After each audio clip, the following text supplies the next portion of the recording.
Bismillahirrahmanirrahim. Assalamualaikum warahmatullahi wabarakatuh.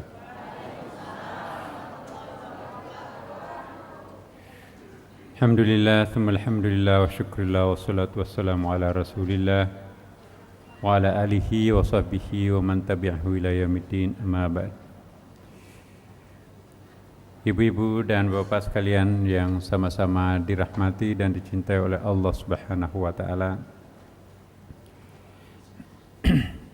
Marilah kita membuka pertemuan kita ini dengan memohon kiranya Allah Subhanahu wa taala membukakan pintu rahasianya sehingga kita mampu memahami dengan ma'rifah. Dan dengan demikian insyaAllah kita akan menjalankan ajaran-ajaran agama kita ini dengan penuh kecintaan, penuh keikhlasan dan penuh ketulusan. Dan sehingga hati kita akan menjadi lembut, pikiran kita akan menjadi terang dan benderang. Dan jiwa kita pun juga akan semakin mesra dengan Allah Subhanahu wa ta'ala. Ala hadhihi niyah wa ala kulli niyatin salih. Al-Fatihah. A'udzu billahi minasy syaithanir rajim. Bismillahirrahmanirrahim. Alhamdulillahi rabbil alamin arrahmanir rahim maliki yaumiddin iyyaka na'budu wa iyyaka nasta'in. Ihdinas siratal mustaqim siratal ladzina an'amta 'alaihim ghairil maghdubi 'alaihim waladdallin. Amin. Ibu bapak sekalian, alhamdulillah pertemuan kita yang lalu kita sudah membahas rahasia-rahasia di balik pengamalan sholat, dan kita sudah sampai kepada pembacaan surah Al-Fatihah yang diawali dengan Bismillahirrahmanirrahim. Yang tertinggal minggu yang lalu sebelum kita membahas ayat keduanya Alhamdulillahirrabbilalamin ialah perbedaan antara Ar-Rahman Ar-Rahim ini. Apa perbedaan antara Ar-Rahman Ar-Rahim dalam ayat pertama dan Ar-Rahman Ar-Rahim dalam ayat kedua? Ayat Bismillahirrahmanirrahim, Ar-Rahmanirrahimnya di situ menjelaskan bahwa Allah secara pribadi juga sangat pengasih penyayang, dan kapasitasnya Allah sebagai Tuhan Rabbun juga adalah Maha Pengasih dan Maha Penyayang. Jadi dua-duanya. Ini pelajaran buat kita semuanya Bapak Ibu sekalian. Secara pribadi dan jabatan yang kita emban, jangan membedakan.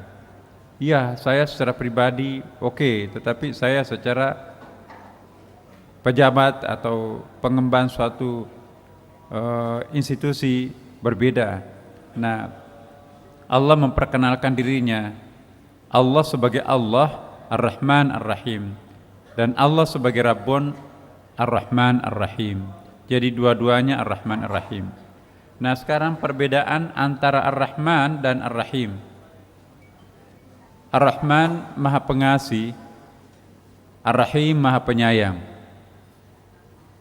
Bisa enggak Bapak Ibu membedakan antara yang Maha Pengasih dan Maha Penyayang? Rasa bahasanya kayaknya sama aja tuh. Iya kan Bapak Ibu? Tidak ada terjemahan bahasa Indonesianya yang mampu membedakan Ar-Rahman dan Ar-Rahim. Ar-Rahman biasa diartikan dengan Maha Pengasih. Pengasih banget. Tapi kalau Maha Penyayang, ya memang sih ya, belum tentu yang pengasih itu penyayang. Ada orang ngasih-ngasih aja tapi belum tentu sayang kan? Iya. Tapi juga untuk apa sayang banget nggak ada yang dikasih? Mana yang Bapak Ibu pilih? Nggak terlalu sayang sih tapi pengasihnya banyak. Atau pengasihnya banyak tapi kurang-kurang sayang. Ya. Ar-Rahman tidak seperti itu pengertiannya, dan Ar-Rahim juga tidak seperti itu Bapak Ibu sekalian. Karena itu saya akan jelaskan sedikit tentang perbedaan antara Ar-Rahman dan Ar-Rahim ini. Ar-Rahman itu sama dengan Ar-Rahim, berasal dari akar kata rahimah, cinta suci. Masih ingat waktu pertama kita pernah menyinggung tentang begini. Kalau Ar-Rahman, cinta yang penuh pengasih itu temporer, ya kan? Jadi ada kalanya iya, ada kalanya enggak. Nah, itu cinta rahmaniyahnya di situ. Kadang-kadang kan Bapak Ibu sekalian, kita merasa dicintai banget oleh Allah. Tapi kadang-kadang juga enggak tuh. Terasa di sini kalau Allah mencintai kita, dan terasa kalau Allah itu berjarak dengan kita. Bukan begitu kan Bapak Ibu? Kalau Allah berjarak dengan kita, dipaksa mau khusyuk itu enggak bisa itu. Dipaksa mau nangis, enggak bisa nangis itu. Ya. Enggak ada orang memaksa diri nangis lantas keluar air matanya, enggak. Kalau enggak datang dari dalam itu enggak bisa keluar air mata itu. Jadi kalau rasa rahimiahnya Tuhan itu lebih permanen, lebih mendalam. Nah, kita sudah masuk di sini. Saya ulangi sekali lagi Bapak Ibu. Semoga kita jamaah Masjid Sunda Kelapa di sini, yang kita peroleh dari Allah bukan saja sifat-sifat Rahmannya, tapi kalau perlu nggak usah dikasih Ar-Rahman, yang penting Ar-Rahimnya kita peroleh. Sedemikian penting Ar-Rahim itu, maka kita penting untuk menjelaskan Ar-Rahim itu apa.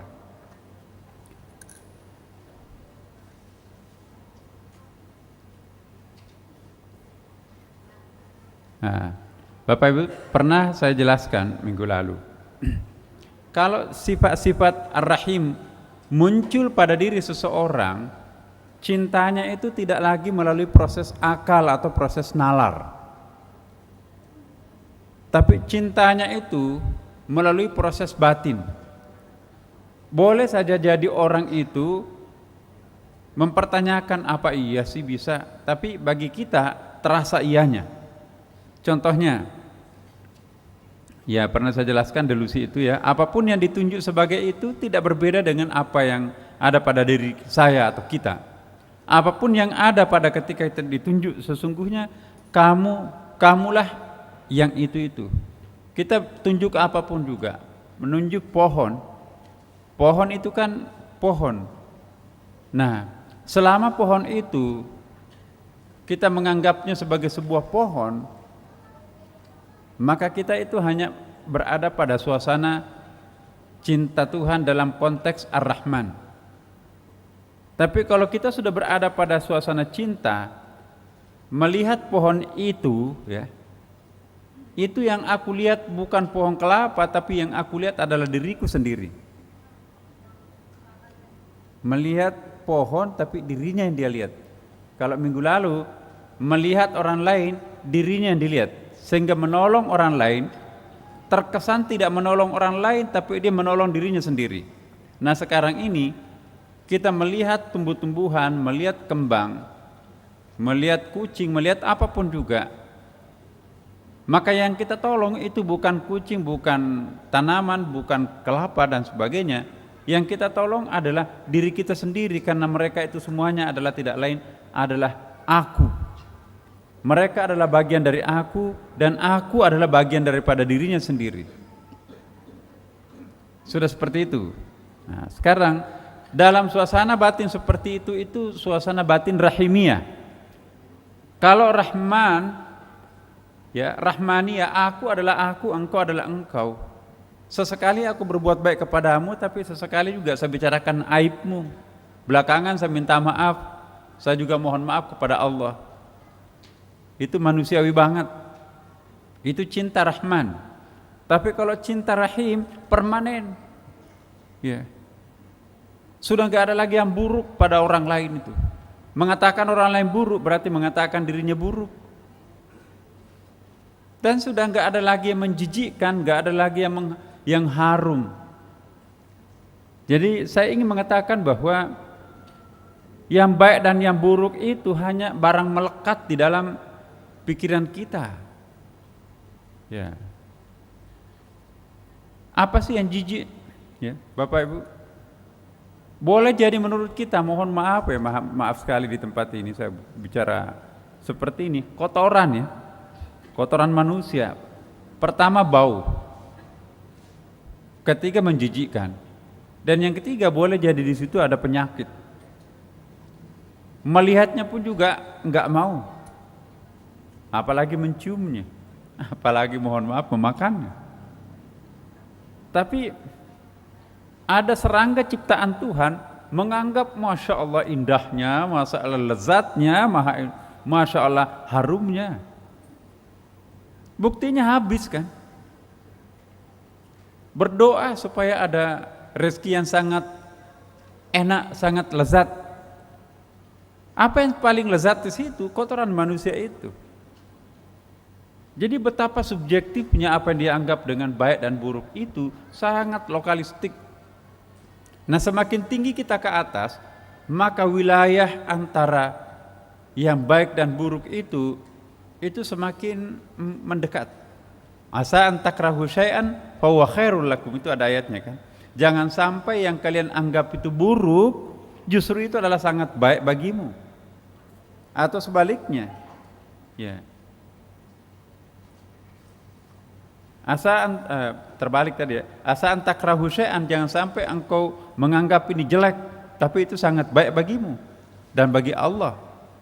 Dan sebaliknya, ya. Asa an tuhibbu syai'an, jangan sampai sesuatu yang kamu paling cintai itu, yang kamu paling timang-timang, yang paling sayang-sayang itu, fa huwa syarrul lakum, justru itu adalah sangat jelek bagimu. Itu ayat. Maksudnya ayat ini Bapak Ibu secara tasawuf ya, ini kita maka itu membaca Al-Quran dalam perspektif fikih kadang-kadang sangat berbeda dengan membaca ayat demi ayat Quran dalam perspektif tasawuf. Mohon maaf, bukan mengadu domba antara fikih dan tasawuf ya, tetapi itu fakta. Kalau kita membaca Quran dengan cinta, rasanya kok Quran itu kita mampu membenarkan semua. Iya kan? Benar semua, nggak ada yang mengganjal. Tapi kalau perspektif fikih yang kita baca, kita pakai membaca Quran, mohon maaf ibu-ibu, begitu membaca Quran, yusikumullahu fi auladikum lidzakari mithlu haddil unthayain. Ya. Allah menetapkan, mewasiatkan. Ya. Lidzakari mithlu haddil unthayaini, bagian laki-laki itu satu dan perempuan itu separuh. Pendekatan fikih enak aja jadi laki-laki. Mau menggerutu takut sama yang punya firman ya kan? Ya. Masa perempuan dapat satu, laki-laki dapat dua, atau laki-laki dapat satu, perempuan dapat separuhnya.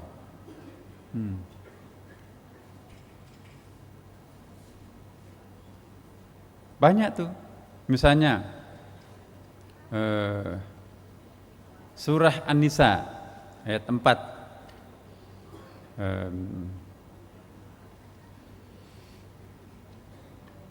Fankihu ma taba lakum minan nisa'i matna wa thulatha wa ruba' wa in khiftum an la ta'dilu fawahidah.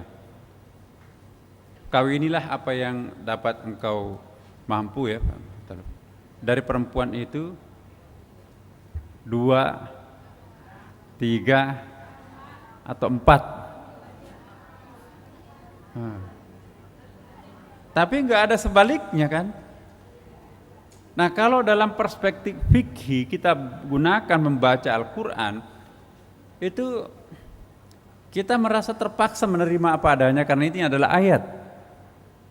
Tapi kalau dalam pendekatan tasawuf, Bapak Ibu sekalian, kita baca, terasa itu, ya Allah, alhamdulillah, untung Allah menjadikan aku perempuan, aku bangga sebagai seorang perempuan. Nah, karena Allah itu lebih menonjol sebagai the mother of God ketimbang the father of God. Itu akan terasa seperti itu.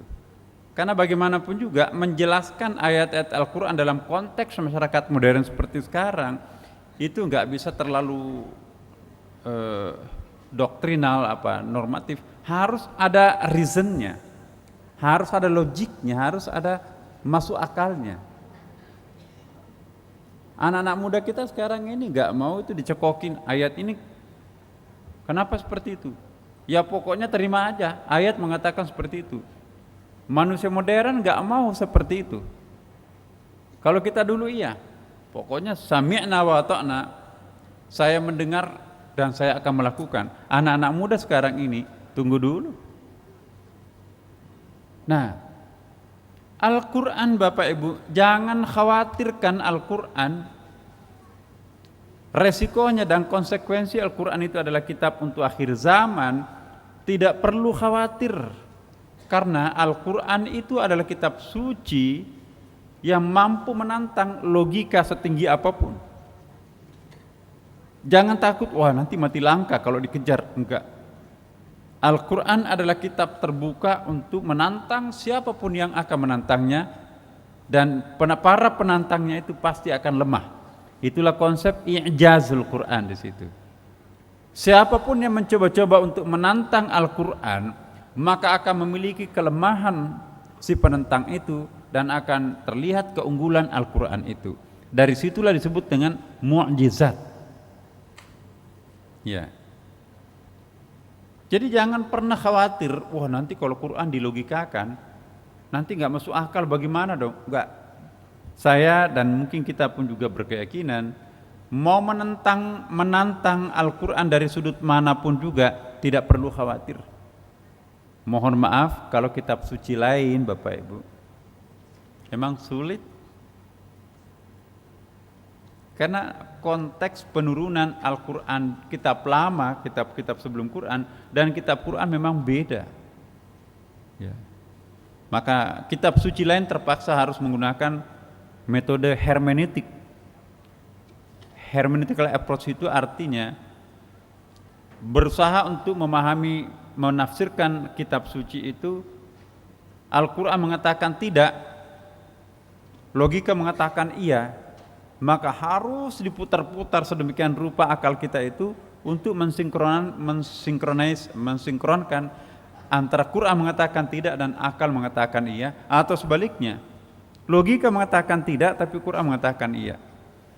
Itu tidak ada cara lain kecuali kita harus menggunakan metode hermeneutik.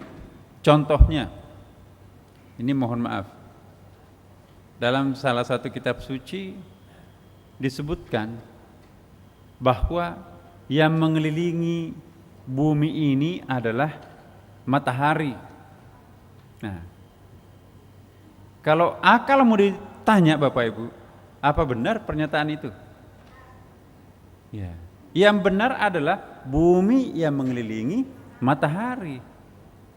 Nah, bagaimana caranya memahami pendekatan seperti ini, materi ayat seperti ini? Maka itu harus ada pendekatan hermeneutik namanya.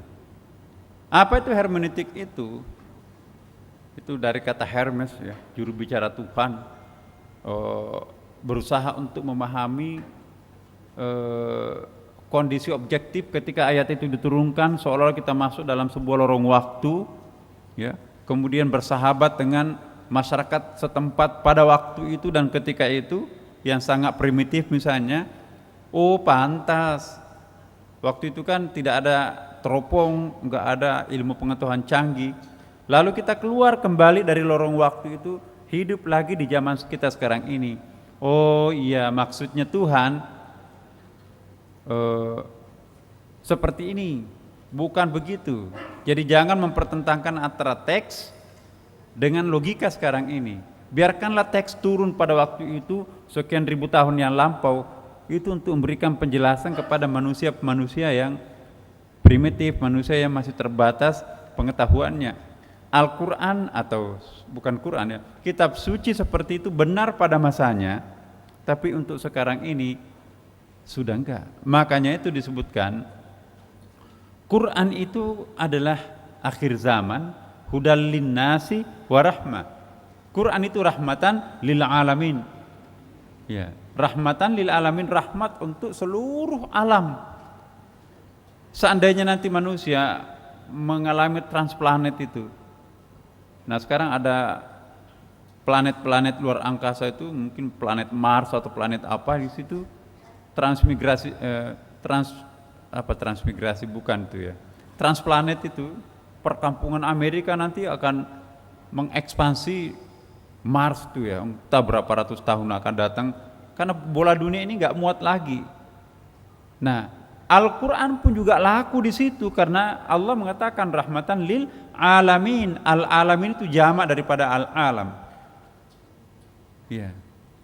Jadi di alam manapun juga seandainya ada manusia di Mars, di apalagi di matahari kalau ada, atau di alam manapun juga, Al-Quran pasti akan tetap laku di situ itu. Kenapa? Karena Allah mendeklarasikan kitab suci terakhir ini mengatakan rahmat bagi seluruh alam semesta.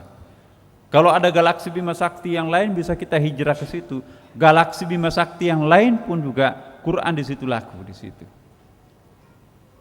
Nah, jadi kembali kita kepada Ar-Rahman Ar-Rahim. Kalau Ar-Rahman itu masih intervensi rasionalnya dominan. Cintanya cinta kritis. Tapi kalau Ar-Rahim sudah enggak ada tempatnya pikiran di situ itu. Pokoknya totally baik. Nah, saya masuk. Kita selama ini melihat bahwa semuanya terkotak-kotak. Itu Rahmaniyah yang melihatnya. Sepanjang kita mampu memenuhi keinginan kotak itu, maka kita akan gembira dan senang. Akan tetapi ketika kotak itu ada yang kosong, maka kita kecewa dan menderita. Kalau terpenuhi semua keinginan kita, gembira dan tersenyum kita kan Bapak Ibu. Tapi kalau ada yang mulai kosong, anak-anak kita yang lain dipuji, tapi anak yang satu dicelah. Semua anak dan kita dipuji, tapi orang tua kita dicelah. Kotak kosong satu di situ, tersinggung kita, kecewa di situ. Nah, kalau masih ada unsur kekecewaan, itu sifat rahmaniyah di situ. Kalau sudah nggak ada kekecewaan lagi, maka itu sifat rahimiyah, Bapak Ibu. Penyebab penderitaan itu bukan karena persoalan menghampiri kita, bukan problem, bukan musibah yang datang kepada kita, tetapi persepsi kita terhadap persoalan itu yang keliru. Oh, ini penyakit, ini jahat ini. Di mata kita karena membuat sakit, tapi di mata Allah belum tentu. Ya. Mungkin bakteri virus itu memangsa seluruh makanan haram yang pernah kita makan waktu kita hidup normal. Daripada api neraka yang membersihkan di neraka, lebih baik dibersihkan oleh kuman-kuman. Begitu kita mati lunas. Seandainya kita tahu bahwa kuman-kuman itu memangsa daging haram, menggerogoti diri kita, alhamdulillah, alhamdulillah, untung kamu membersihkan aku di dunia, bukan api neraka nanti yang akan membersihkan aku. Tapi udah terlanjur dalam pikiran kita yang melekat bahwa penyakit itu jelek. Ke Singapura lah, ke Amerika, berobat untuk mengusir yang namanya virus itu. Tidak pernah sedikit pun mengingat bahwa jangan-jangan virus ini adalah sahabatku. Dialah yang akan menolong aku nanti lunas, tidak usah disiksa di neraka dulu. Jarang tuh. Nah, ketika kita menolong orang lain, saya ulangi, ketika kita menolong orang lain dan orang lain itu tertolong, maka sesungguhnya kita tidak menolong orang lain, sebab dia adalah kita, orang lain itu adalah diri kita sendiri. Tidak berat tuh menolong. Selama kita masih menganggap orang lain itu orang lain, berat sekali. Kasih uang paling kecil, tukang minta-minta itu kan, celengan lewat di depan kita, kasih uang yang paling receh. Tapi kalau kita menganggap bahwa siapa ini dan siapa aku dan itu enggak ada bedanya, menolong itu seperti menolong anak kandungku sendiri, menolong diriku sendiri, lewat itu tanpa ada hitungan-hitungan di kepala itu. Kalau orang sudah seperti ini, didominasi oleh perasaan rahimiyah. Jelaskan Bapak Ibu bedanya Ar-Rahman dan Ar-Rahim. Kita perlu tuntas ini karena orang salah faham selama ini menjalani kehidupan karena tidak mampu membedakan antara Ar-Rahman dan Ar-Rahim. Kesenangan, keinginan, dan kebahagiaan dan penderitaan eksis, terwujud ketika pikiran itu berfungsi. Kesemuanya itu hanya ada dalam pikiran, bukan dalam diri kita sendiri. Itu barang menempel itu. Jika kita tidur, tidak ada penderitaan, kekecewaan dan kebahagiaan pun juga nggak ada, karena semuanya itu lenyap bersamaan dengan hilangnya pikiran kita. Kalau kita mati, terasa ada beban utang nggak? Terasa ada hujatan nggak? Mungkin akan ada, tetapi nanti konteksnya lain, karena dalam utang kita nanti itu juga akan menjadi ular nanti di alam barzah. Itu nanti pembahasannya lain. Seperti gelap muncul jika cahaya tidak ada, maka ketika cahaya muncul, maka kegelapan sirna entah kemana. Ya. Kebaikan atau kejahatan, kegembiraan dan kesedihan adalah sesuatu yang melekat di dalam pikiran, bukan dari orisinalitas jati diri kita sendiri. Kita bukan pelaku dan penikmat, sebenarnya kita bebas daripada kedua-duanya. Ya. Bahagia atau kecewa, senang atau susah adalah sifat alami pikiran, Bapak Ibu. Kondisi kita ditentukan oleh identitas diri kita. Kalau kita lebih banyak mengidentifikasi diri kita itu dengan pikiran, aku adalah pikiranku, maka orang itu akan kelebihan muatan. Tapi kalau kita mengidentifikasikan diri kita, aku adalah hati nuraniku, maka kita tidak pernah menderita. Aku adalah pikiranku, itu rahmaniyah. Aku adalah hati nuraniku, itu rahimiyah, Bapak Ibu sekalian. Jika kita mengidentifikasikan diri sendiri dengan pikiran, maka sifat alami pikiran menjadi kondisi kita. Ya, berapa kali pun dan berapa lama pun kita beribadah, sepanjang kita mengidentifikasikan diri dengan pikiran ini, maka susah dan senang akan tetap datang silih berganti. Hari ini saya senang, besok menderita. Ya. 2 hari saya menderita, 2 hari saya senang. Kenapa? Karena kita yang menyiapkan tempat penderitaan itu, walaupun kita juga menyiapkan tempat kebahagiaan itu. Percayalah, kalau identifikasi diri kita itu disandarkan kepada pikiran, Bapak Ibu sekalian, tidak pernah merasakan kebahagiaan hakiki. Ya. Lebih banyak menderitanya ketimbang bahagianya. Percayalah. Karena itu agama menganjurkan kita jangan selama-lamanya merujuk kepada pikiran, logika, apalagi nafsu, tapi kembali kepada batin. Nah, kenyataan seperti ini merupakan pemandangan sehari-hari kebanyakan orang, mungkin kita juga. Bukan berarti Tuhan tidak mau memberikan rahmat-Nya, tetapi kita yang tidak tahu bahwa Tuhan itu selalu memberikan rahmat. Hanya kita tidak mampu menerima rahmat itu karena kita tidak tahu apa itu rahmat. Kita lupa identitas kita yang sebenarnya. Terlalu mematok pikiran ini sebagai definisi untuk menentukan ini baik dan ini buruk, maka apa yang terjadi, Bapak Ibu? Kalau kita mau jujur, lebih banyak mana kita tersenyum atau sedih? Sedih. Lebih banyak sedih, Bapak Ibu. Hanya kalau ketawanya palsu aja. Kamu nggak tahu hati saya seperti apa lukanya. Jangan melihat bibirku yang tersenyum, tapi lihat hatiku yang sedang keropos.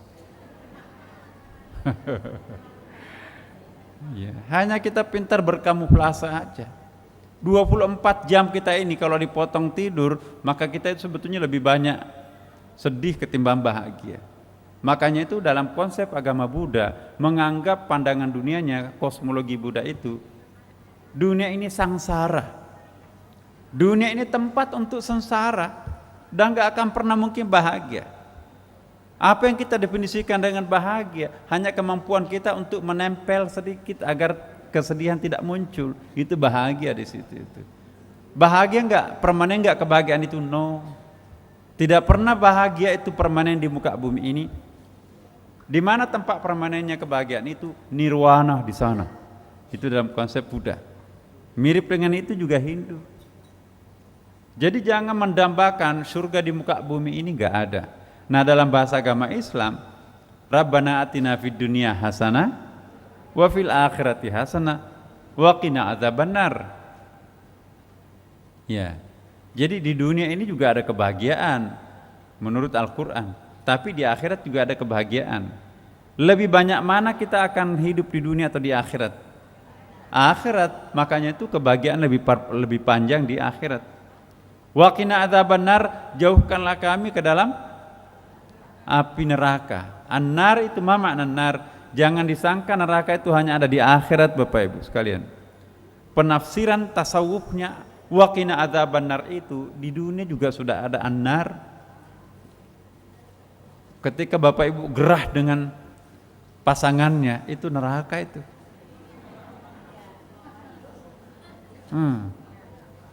Nasib. Kecewa saya. Dulu saya menganggap bahwa ini adalah manusia nomor 1 di dunia ini. Ini bidadari benar-benaran. Masya Allah. Ternyata sudah kawin, keluar aslinya. Makin hari makin menjadi-jadi. Innalillah, na'udzubillah. Macam-macam kutukan. Sebaliknya juga begitu. Masya Allah. Innalillah. Saya menganggap dulu malaikat. Waduh, inilah malaikatku. Baru 3 bulan sudah macam-macam ceritanya. Kalau saya membuka telinga, neraka setiap hari, siang malam. Nah, jadi di dunia ini juga ada neraka. Makanya itu waqina adzabannar, jauhkanlah kami dari neraka di dunia maupun neraka di akhirat. Ya. Jadi neraka itu bukan hanya ada di akhirat, Bapak Ibu. Neraka itu di dunia ini juga sudah ada. Wa qina adzabannar, jauhkanlah kami dari api neraka. Nah, untuk mencegah api neraka dunia dan di akhirat, kita harus merangkul rahimiyahnya Allah. Bukan sekedar rahmaniyahnya Allah. Itu dia. Sekali kita mencapai ma'rifah dan menemukan identitas diri kita yang sejati, yang yang tenang dan bebas, maka kita akan mengerti bahwa yang ada hanya rahmat Allah. Penderitaan pun terasa nikmat kalau rahimiyahnya Allah yang datang kepada kita. Tapi itu nggak mungkin terjadi kalau hanya sekedar kita peroleh rahmannya. Bahkan hidup kita sendiri sesungguhnya rahmat itu sendiri. Diserang musibah, dinikmati, ya Allah, terima kasih Engkau memberikan aku musibah. Aku menikmati, ya Allah, musibah ini, ya Allah. Kenapa aku menikmatinya? Karena aku enggak pernah menangis mengingat Engkau kalau aku diuji dengan kebahagiaan. Ya. Saya ingin berikan pertanyaan kepada Bapak Ibu, jujur jawab sejujurnya. Lebih cepat mana kita mengingat Allah? Diuji dengan tangis penderitaan atau tawa kebahagiaan? Ulangi, Bu. Lebih cepat mana kita dekat menyatu rasanya dengan Allah? Kalau Allah menguji kita dengan tangis penderitaan atau tawa kebahagiaan? Jadi pilih tangis penderitaan. Alhamdulillah. Jadi enggak usah berharap tawa kesenangan gitu, Bu. Jadi sangat tergantung. Orang di antara saudara kita ditimpa musibah di sini tapi tetap hadir, enak aja ketawa sambil iya, aku yang merasakan sekarang ini.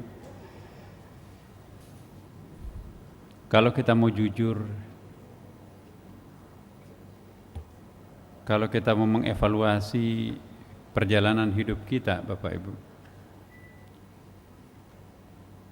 sesungguhnya jarak penderitaan dan kebahagiaan itu memang sangat tipis.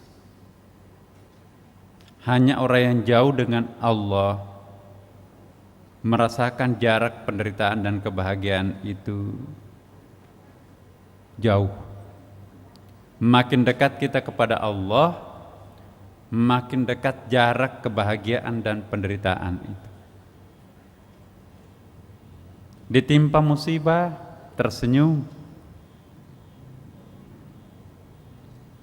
Dapat rezeki, tidak mabuk. Sehingga orang lain tidak bisa membedakan apakah orang ini senang atau kecewa. Penampilan mukanya, ekspresi mukanya bersinar.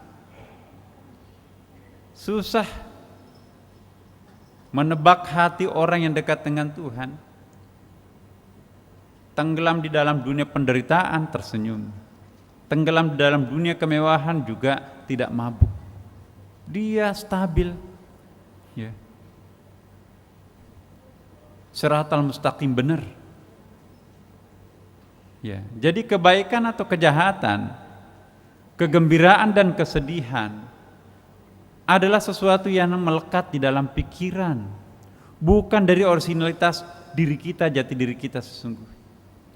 Kita bukan pelaku dan penikmat. Sebenarnya kita itu bebas daripada keduanya. Hanya selama ini terlalu memanjakan pikiran dan juga mungkin nafsu, atau mungkin dua-duanya sekaligus berkolaborasi, berkoalisi. Nafsu dan pikiran mendikte jalan hidup kita ke depan, sehingga gampang tersinggung, gampang marah, gampang kecewa, gampang sakit dan sebagainya. Kalau kita menggunakan referensi batiniah kita, rahimiah kita yang kita angkat ke permukaan, maka pikiran dan nafsu itu tidak berperanan dalam diri kita sendiri. Semua orang menyesali, kok kenapa enggak balas, untuk apa? Dia tersenyum di dalam keprihatinan orang lain. Ya.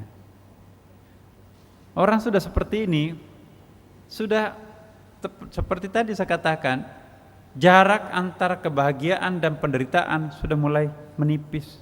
Ibaratnya sebatang bambu, ya, potongan sebelah kanannya itu kebahagiaan, potongan kirinya adalah penderitaan.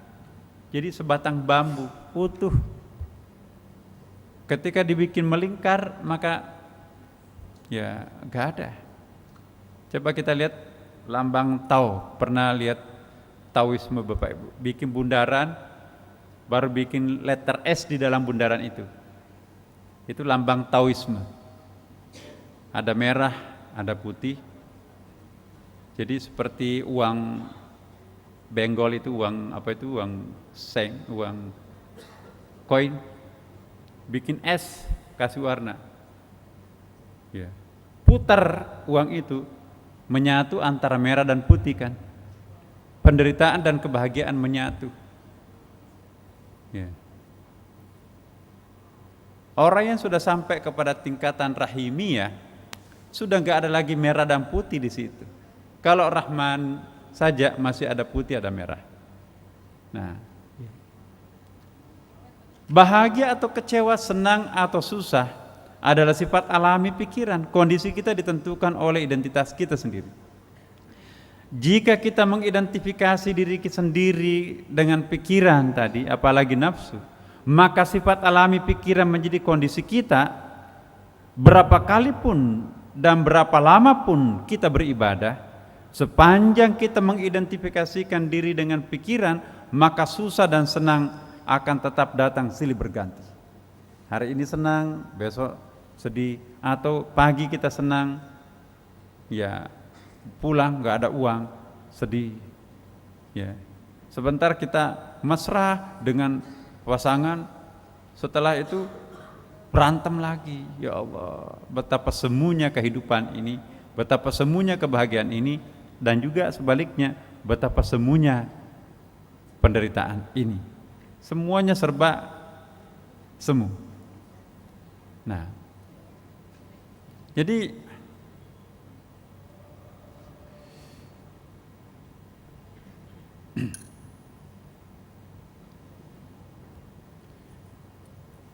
kenyataan seperti ini merupakan pemandangan sehari-hari kebanyakan orang. Bukan berarti Allah Subhanahu wa taala tidak mau memberikan rahmatnya. Tetapi kita tidak tahu bahwa Tuhan sesungguhnya selalu memberikan rahmat, selalu memberikan nikmatnya. Hanya saja kita yang tidak mampu menerima rahmat itu, kita tidak menyadari rahmat itu. Kita lupa identitas kita yang sebenarnya. Kenapa? Karena kita teralienasi oleh pikiran yang sedemikian jauh merasuk dalam tubuh kita. Nah, disinilah pentingnya salat. Salat itu hadir 5 kali dalam 24 jam, paling sedikit, karena kita ada salat duha, ada salat tahajud kan. Itu untuk mengecoh pikiran kita ini agar jangan terlalu masuk mendalam, mempengaruhi seluruh relung-relung jiwa, pikiran, kalbu kita. Ya.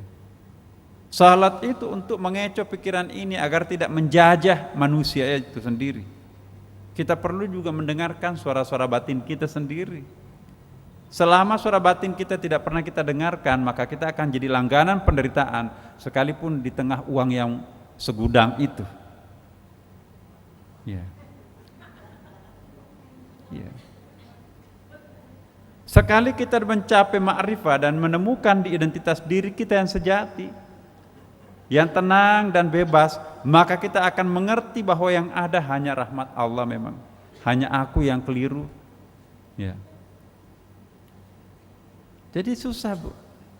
Kalau kita menggunakan kacamata hitam, semua terlihat hitam.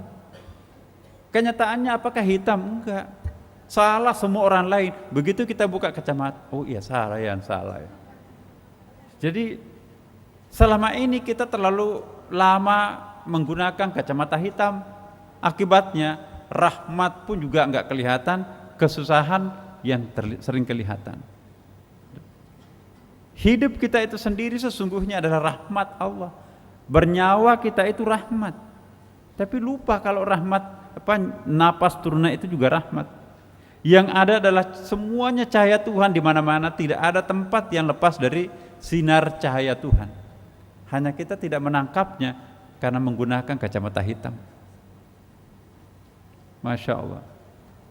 Sekali kita menemukan identitas kita yang sejati, maka kita tidak dapat membedakan diri kita dan cahaya itu sendiri. Aku adalah cahaya, engkau adalah cahaya, mereka adalah cahaya, dia adalah cahaya, semua cahaya, tidak ada lagi kegelapan.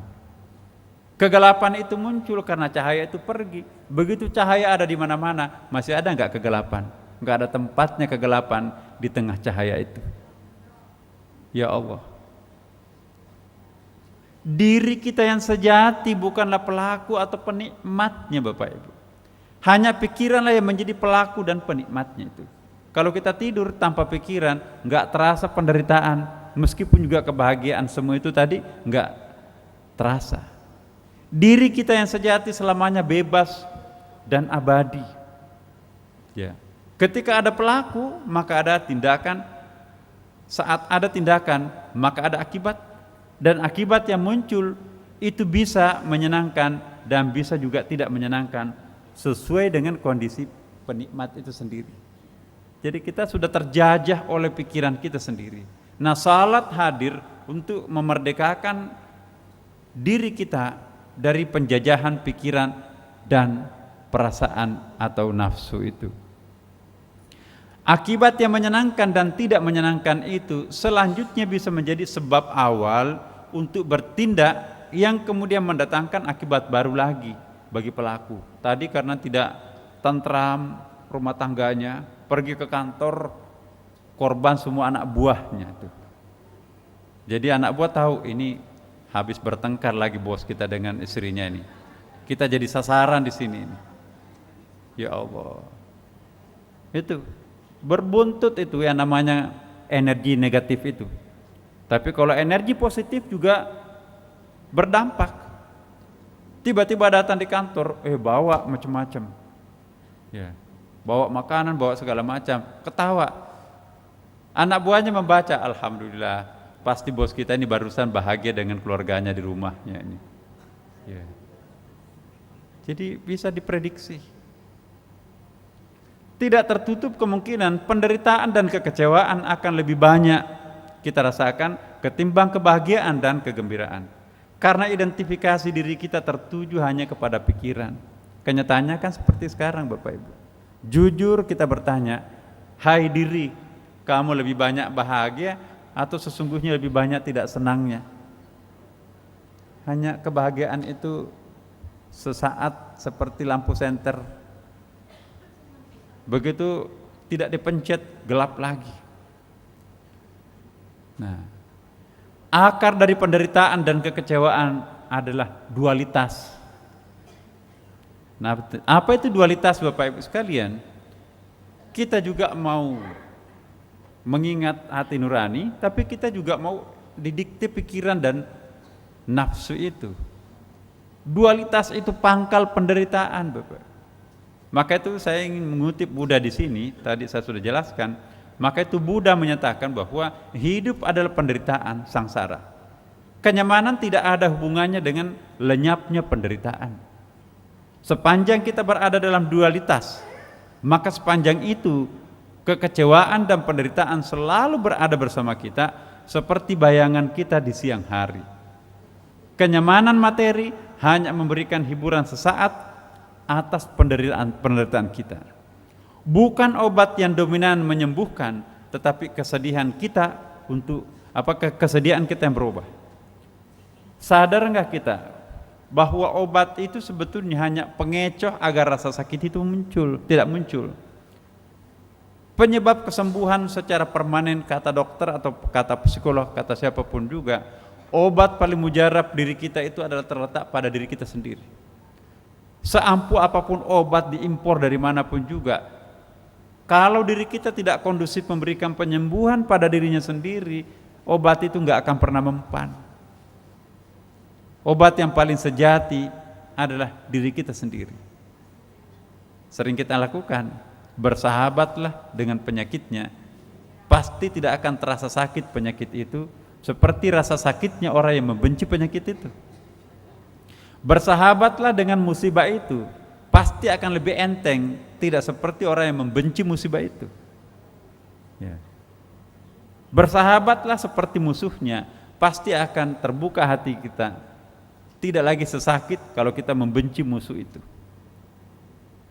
Jangan ada benci bersarang dalam badan kita jika kita ingin hidup sehat. Selama ada benci, ada dendam, maka kita membuka pintu lebar-lebar untuk segala macam penyakit. Maka itu datanglah ke Masjid Sunda Kelapa. Walaupun tinggal sekali seminggu, ya, tapi kita tetap di tempat lain. Nah, Bapak Ibu sekalian, saya minta kita semua duduk tegak. Kita tutup mata, Bapak Ibu sekalian.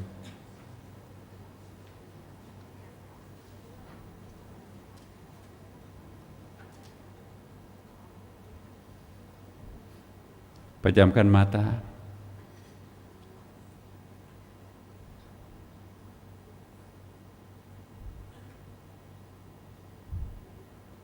Al-Fatihah.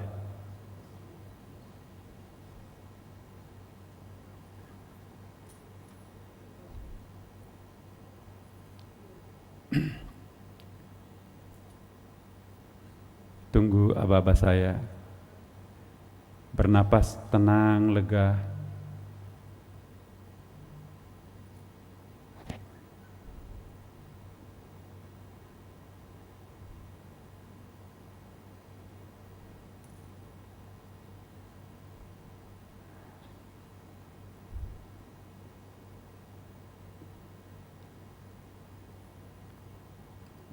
Kita mencoba untuk membebaskan diri kita dari penjajahan pikiran dan rasa. Kita hadir dalam sebuah tempat yang sangat tenang. Kita hanya berdua-duaan bermesraan dengan Allah Subhanahu wa taala. Kita dihibur oleh alam raya. Kita merasa sangat bahagia karena di samping kanan kiri kita semuanya bersahabat.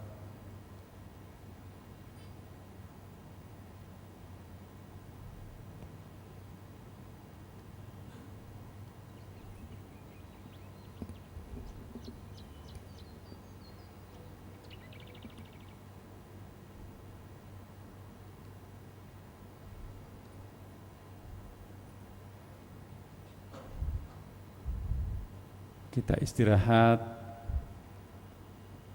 menenangkan pikiran, menenangkan jiwa kita.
Nanti saya minta kita menarik napas.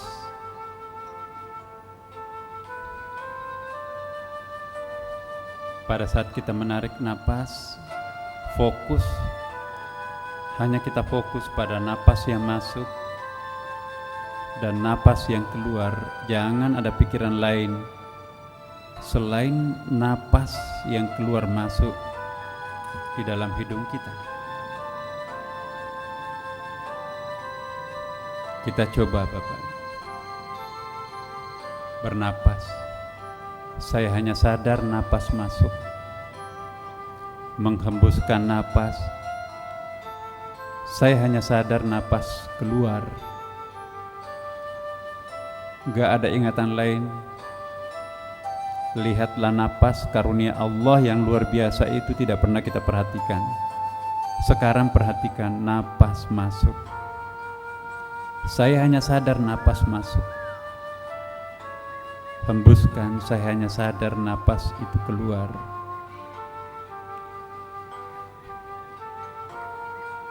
Napas, menghembuskan napas. Napas masuk memberi kehidupan. Napas keluar melahirkan kebahagiaan.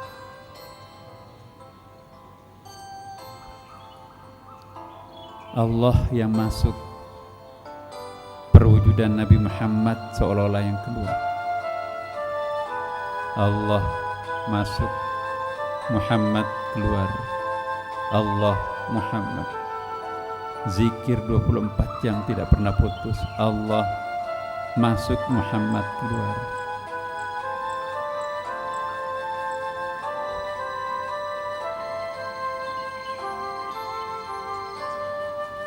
Saya hanya sadar napas masuk. Saya hanya sadar napas keluar, enggak ada ingatan lain.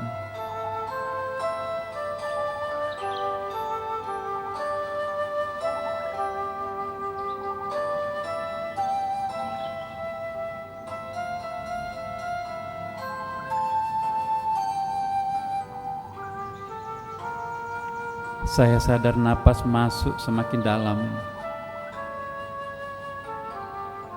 Saya menghembuskan napas keluar dan jauh keluar. Rasakan napas itu masuk semakin dalam, memenuhi seluruh rongga dalam diri kita. Kita hanya sadar napas itu keluar, membersihkan, membuang kotoran-kotoran yang selama ini mengendap di dalam diri kita. Energi baru masuk melalui napas baru, masuk sedemikian dalam, mencuci dan membersihkan pikiran-pikiran, jiwa-jiwa yang kotor berserakan di dalam tubuh kita. Buang sejauh-jauhnya kotoran, endapan-endapan itu sejauh mungkin. Rasakan napasnya masuk, membersihkan dirinya. Rasakan kotoran itu keluar seiring dengan keluarnya napas itu. Rasakan energi ilahi masuk menginstall diri kita. Nafsu keluar,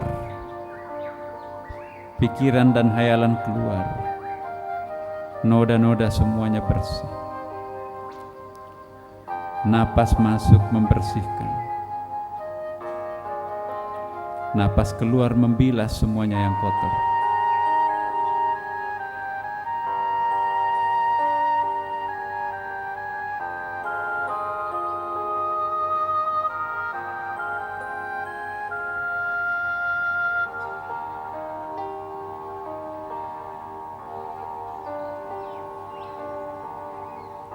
Saya hanya sadar napas bergerak masuk, bergerak lembut,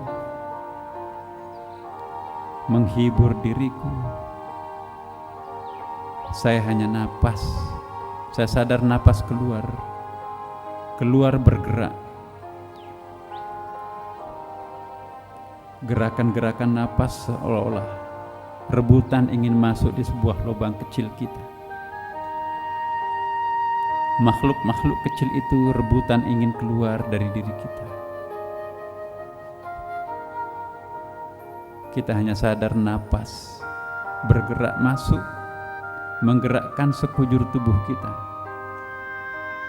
Dan kita sadar napas itu keluar menggerakkan seluruh jiwa pikiran kita.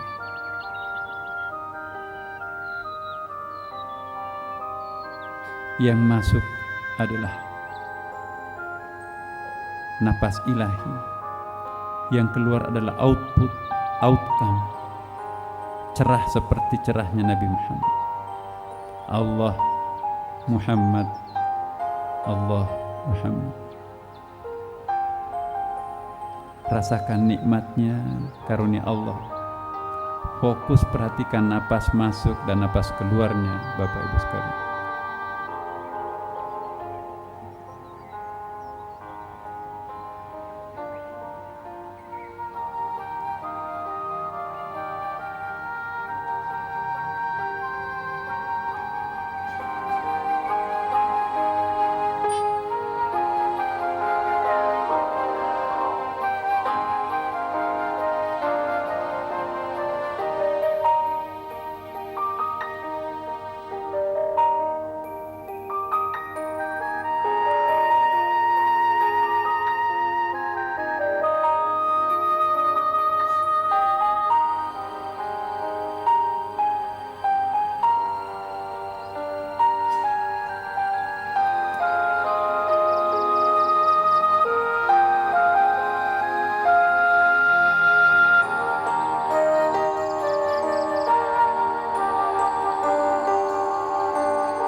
Bapak Ibu sekalian,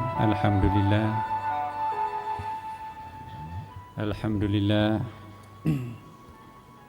betapa indah dan betapa damai perasaan kita berkenalan dengan napas kita sendiri.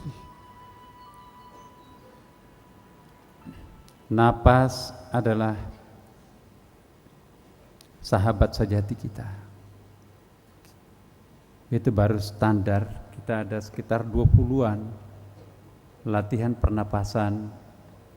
Nanti ada latihan pernapasan pengobatan, Bapak Ibu sekalian. Ini adalah standar. Ketika tadi kita menyadari bahwa perhatian kita tertuju pada napas yang masuk dan napas yang keluar, itu mengecoh pikiran kita sebetulnya, mengecoh perasaan kita, lupa problem di dalam rumah tangga kita. Jadi sesungguhnya kita bisa melupakan penderitaan itu dan kita bisa merasakan kebahagiaan itu. Ya.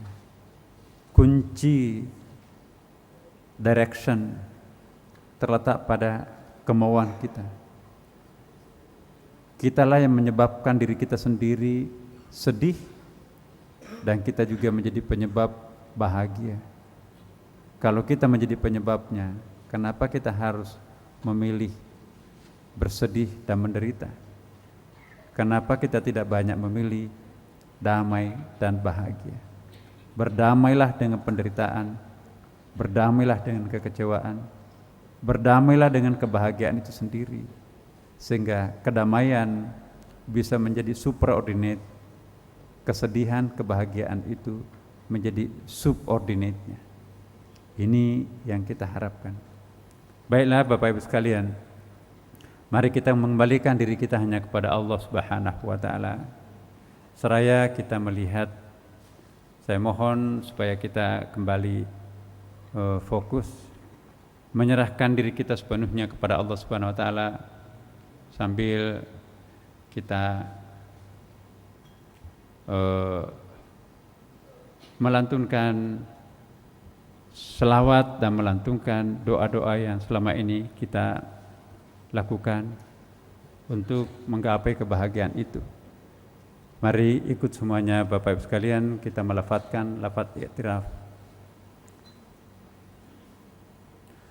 Ilahi lastu lil firdausi ahla wala aqwa ala naril jahimi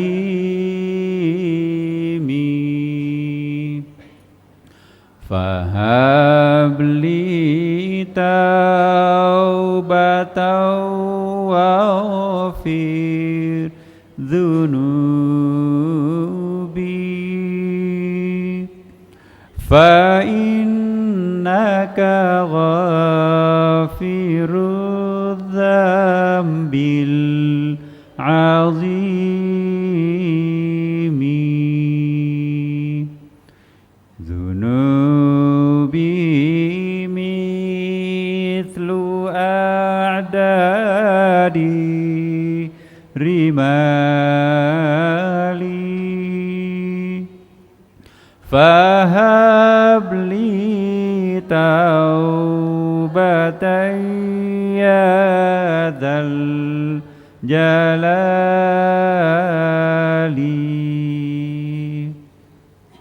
wa umri naqisun fi kulli yawmi wa dhanbi zaidun kaifa ihtimali ilahi abdukal asi ataka مقرا بالذنوب وقد دعاك فإن تغفر فأنت لذاك أهل وإن تطرد فمن نرجو سواك. الفاتحة. أعوذ بالله من الشيطان الرجيم. بسم الله الرحمن الرحيم. الحمد لله رب العالمين الرحمن الرحيم مالك يوم الدين إياك نعبد وإياك نستعين اهدنا الصراط المستقيم صراط الذين أنعمت عليهم غير المغضوب عليهم ولا الضالين. Bapak Ibu sekalian, mudah-mudahan pertemuan kita di tempat ini insya Allah bisa sedikit memberikan secercah harapan untuk meraih masa depan yang lebih tenang, lebih bahagia, lebih damai, lebih tentram, lebih sejuk dan lebih damai. Semoga doa kita dikabulkan Allah Subhanahu wa taala. Al-Fatihah. A'udzubillahi minasyaitonirrajim. Bismillahirrahmanirrahim. Alhamdulillahirabbil alamin arrahmanir rahim maliki yaumiddin iyyaka na'budu wa iyyaka nasta'in. Ihdinas siratal mustaqim siratal ladzina an'amta 'alaihim ghairil maghdubi 'alaihim waladdallin. Assalamualaikum warahmatullahi wabarakatuh.